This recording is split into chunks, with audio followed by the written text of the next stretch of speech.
There is one book that almost cost Ellen White her life, and that book today is entitled The Great Controversy.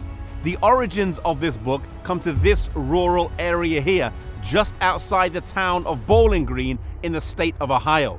Ellen and James White have been traveling across the state visiting various families, and they were in this area for the funeral of a young child.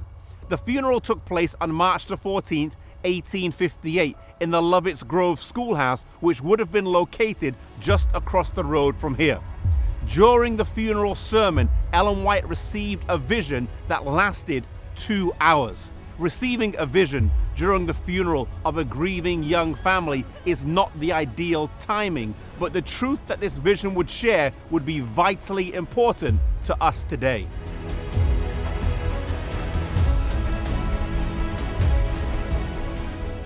The following day, James and Ellen were traveling home by train, and she relayed to him what she had seen, and they discussed plans for writing out the vision. It was decided that when they reached home, this would be her first work. Yet on that train, there was what one author has described as an unseen, unpaying passenger who was determined that the world should never know the truth about himself, that it should not get published and see the light of day. Arriving in Jackson, Michigan, they went to the home of Dan Palmer, and as Ellen White was conversing with Sister Palmer, she suffered a cold, strange sensation pass over her right side and heart.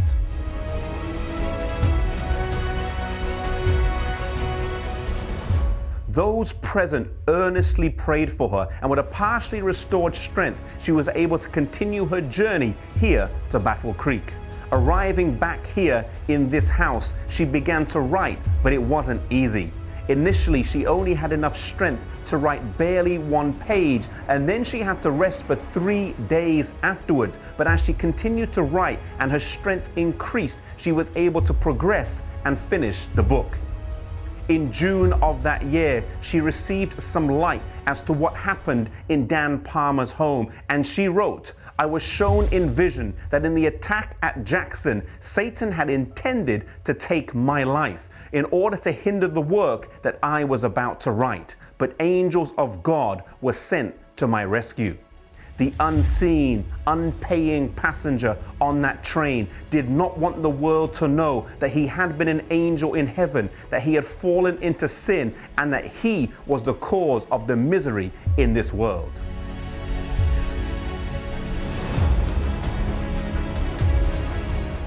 The first published account of this vision would be this book right here, the 1858 edition of Spiritual Gifts, Volume 1.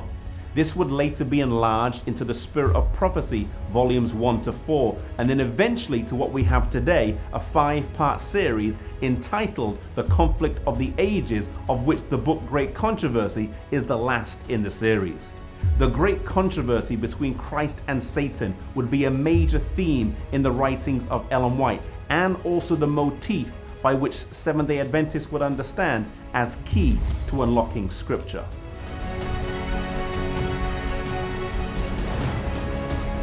This book, the one that almost cost Ellen White her life, has changed lives all around the world, and is the one that we should seek to share as much as possible. Ellen White herself said, "The Great Controversy should be very widely circulated. It contains the story of the past, the present, and the future. In its outline of the closing scenes of this earth's history, it bears a powerful testimony in behalf of the truth. I am more anxious to see a wide circulation for this book than for any others that I have written. For in the Great Controversy, the closing scenes of this world's history are given more distinctly than in any of my other books." If you have never read the book The Great Controversy, then I would invite you to do so. And if you have, then pray and ask God for wisdom on who to share a copy with.